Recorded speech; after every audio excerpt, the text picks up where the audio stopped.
Oh boy, we have a lot to talk about.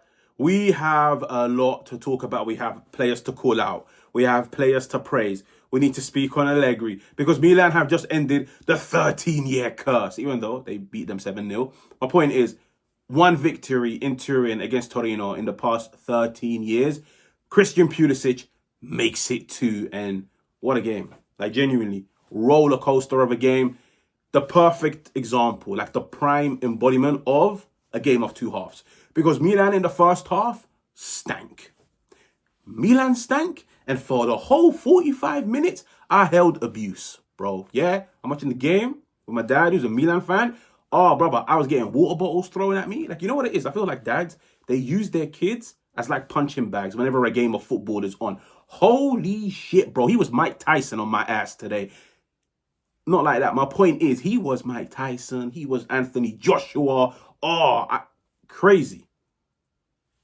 But Milan win 3-2. They go back top of the Serie A. Listen, we will talk about the performance, but they needed victory. They needed victory. One, to just end this whole gimmick of like never beating Torino. Two, to capitalize on the fact that Roma and Bologna, who were very close to them, dropped points this week. Well, Bologna dropped points even last week. My point is, to be in the running for a Serie A, to be in the running for a Scudetto, to be in the running in terms of competing for a major honour, you have to win when your rivals drop points. And today they did. Today they did it, but it was a game of two halves. Guys, I have a new software when it comes to editing. And let's just say I'm about to milk it like a farmer milks his cows, bro. Like, call me a falah, bro. I'm about to abuse it, okay? Let's just look at the first goal real quickly. Like and subscribe. Come on, bro. I was getting water bottles thrown at me. The water bottles right here. All right. My point is, they go 1-0 up. Like, is it a penalty? Is it not a penalty? Like, fair enough. The arm is extended because he's trying to, like, hold off the player in it. But nowadays, apparently, like, I'll be real. Nowadays, where can you really put your hand? Like, genuinely, where can you really put your hand? If you extend it to jump, it's a penalty. If you extend it to push an opposition player, it's a penalty. If you scratch your hair in the middle of a game, it's probably a penalty. My point is, it was a penalty. Torino go 1-0 up, and I'm thinking, Milan, we need a reaction. We need a reaction. Come on. Like, don't fall into this habit of going 1-0 down and there is minimal reaction, because even before the goal, Milan didn't look great, but I was like, sweet, this will give them a kick up the arse. It didn't give them a kick up the arse. You look at the second goal, Milan, they pushed so many bodies higher up. Now, fair enough, like, they pushed a lot of bodies higher up. The ball was fizzed into Loftus-Cheek. He couldn't hold up the ball. It was intercepted. Vlasic carries the ball, feeds it into Zapata. He shoots because in front of him was a Serbian hologram that the ball just went through him. And then in goal, there was a French hologram. It went through him.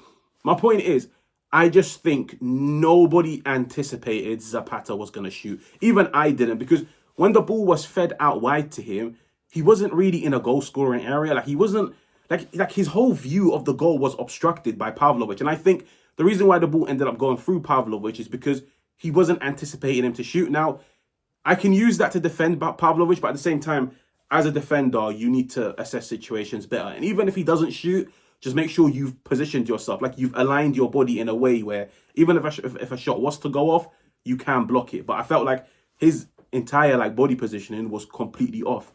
Anyways, Milan go 2-0 up, and then this is the icing on the cake. This was the icing on the cake. Like, this was the moment the water bottle got thrown at me. Leao goes off. Now, in my household, there is a civil war when it comes to the name of Rafa Leao. I'm his biggest defender. My dad's his biggest hater. Get him off. He doesn't want to be here. He's not good enough. Mindset. He's lazy, nonchalant. All of this. He goes off. It turns into, he's running away from the battle. He's running away from the grind. He's not injured. He's running away from responsibility. And guys, I just sat there because I was like, if he's off the field, Milan are not getting back into this game. But shout out his replacement, Samuel Ricci. Talk about going back home and performing against your former teammates like a champion, yeah? Ricci was on that field today flexing his chain, yeah? He was flexing his chain. You guys got silver, I got gold, yeah? My point is, Ricci, that was a very, very, very good performance. It was mature, it was dominant, it was penetrative. Like, every time Ricci got on the ball, he done something progressive, okay? Now, Pulisic enters the field, okay? Whatever you guys call him, Aquaman, Batman, Spider-Man, Wolverine, I don't know, Lord of the Rings, Fantastic Four. He's him. This dude is him. This in another life, if I ever get the opportunity to like interview somebody like Pulisic, I'll tell him, if you couldn't be a footballer, you would be a hitman. Give him a sniper, and you're finished. Just like how I might be finished by saying shit like this. My point is, he is deadly, bro. What is it? Seven Serie A goals in 6 appearances. 6 appearances or 6 starts? You don't do this shit. Like, no player has the right to do this shit, but he comes onto the field and it's just like, it changed, bro. Like, I hate the word aura, but I have to use it. It's like, once he got onto the field, you just felt like the presence of somebody that was ready to take the game to Torino. Like, somebody that was going to look at Torino and say, hey, the game ain't over, bro. And how can I forget Rabiot's goal? I am so sorry. Rabiot, genuinely, that's what changed the game, in my opinion. The fact that Milan didn't go 2-0 down at halftime. They went 2-1 down at halftime. It was a lifeline. It was a game changer. It was genuinely a goal out of nothing. It was the only bit of quality that I saw from Milan in the whole first 45 minutes. What a goal. Hats off to him. Pulisic comes on. Cross into the box. Brother, first touch to kill the ball dead. Second touch to place it under the keeper. You guys don't get it, bro. Like, I understand they're professional footballers. 90% of footballers don't do this. They need to be on the field for a few minutes just to like get a touch of the ball, just to get rid of the pressure. This dude, like, you see when I tell you guys, pressure killers, he is the prime embodiment of that. No pressure phases him. What a goal, 2-2. Now this is where it changed. Usually, like, Milan, like, usually when they play out of back, it's like a 3-1-6 where it's like the trio in defense and then Modric right ahead of them. And then Fofana and Rabiot usually push so higher up the field and it's like they start clipping crosses into the box. What I really liked today was like it became more like a 3-3-4 where Ruben Loftus-Cheek went as a wing back, but he was so advanced. Salamakers as a wing back, he was so advanced on the other flank. Ricci was always so close to Modric, and it's like he said to Modric, you just progress the ball, I will progress through my carry. And I think Ricci had an amazing game. Rabiot, after that goal, Rabiot grew into it so much more. Now let's talk about the goal. Bro, you look at the goal. Oh my God. Nkunku, I'm about to dedicate an entire minute to that performance. Nkunku today is like the prime example of, if you don't watch a 90-minute game of football and you base your opinion off like what people tweet online or like those apps online, and you see he got himself like, I don't know, 5.5, 6, 6.2 rating out of 10, you'd automatically think he had a shit performance because he never scored and he never got an assist. Nkunku, brother, that was an amazing performance. Yeah, I'm just putting it out there. It might be unpopular. That was an amazing performance by Nkunku. Why? I feel like when Liao went off, he just became like the focal point. Yeah, like everything was visiting him. And don't get me wrong, I'm not saying he held up the ball every single time. Let me just explain to you guys why he was amazing for Pulisic's goal. Bro, Milan have the ball down the right-hand side. Loftus-Cheek flicks it into Ricci. Ricci making the underlapping run. He receives it. You see this, yeah? Nkunku's run across goal is what created the space for Pulisic. And look at it. Look at the in-game footage, yeah? There's only one defender. There's only one defender in that central 12-yard area. Nkunku took him away. Nkunku's run took the defender with him. And it, like, let's be real. When you go back and rewatch that goal, like, it's no surprise Pulisic was unmarked. The space was unoccupied. It was empty. It was free for him to run onto it. Nkunku, you know, when I saw that, I was like, yeah, bro. Yeah. No goal, no assist, but that's worthy of an assist. You dragged him. You create space for him. And then Pulisic, bro, like on the half volley, on the side foot, on the left peg, puts it into the back of the net. And Nkunku, that was a great performance. I'm going to be real. It was genuinely a great performance. He grew into the game. Like, hats off to him. Even when he was in one-on-one, and he never knew he was offside. Let's be real. He never knew he was offside. Even when he was in one-on-one with the goalkeeper. And I'm thinking, pull the trigger, get that goal. You need that confidence.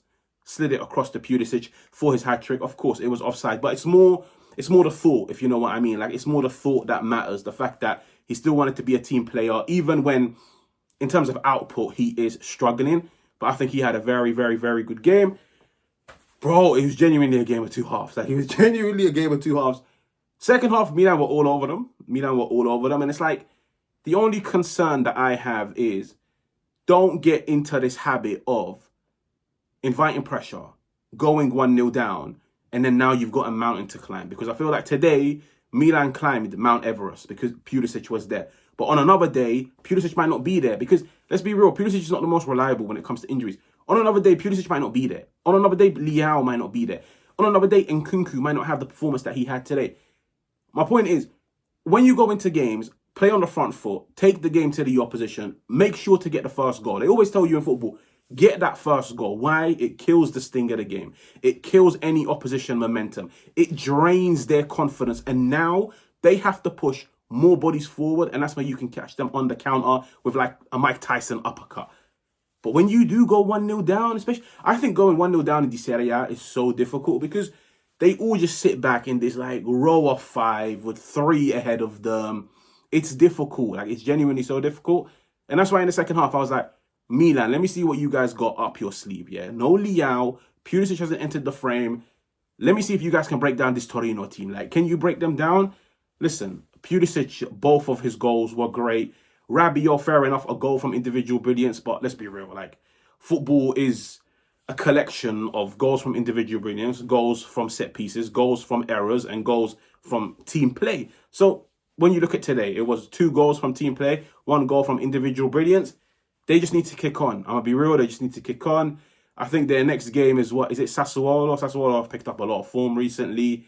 There's firepower. Pulisic fully back into this team takes them to another level. I'm going to be real. Leao in the starting 11 takes Milan up a notch. But Pulisic in the starting 11, he takes them up a ridiculous notch. Like, genuinely a ridiculous notch. He's just a great player. I'm not going to sit down and dedicate 5 minutes to praise him. He's just an amazing footballer. What he's done in the Milan top, what he continues to do season after season. And I feel like when it comes to Pulisic, his biggest Achilles heel is the fact that his body is not as reliable as he might want it to be. Because it is a little bit concerning, the fact that Milan only play once a week and he still can't play once a week. Yeah, now you never know. Maybe now he's got the injuries out of the way. Apparently, like, he had a fever. Like, this dude's just got some ass luck, I'm going to be real.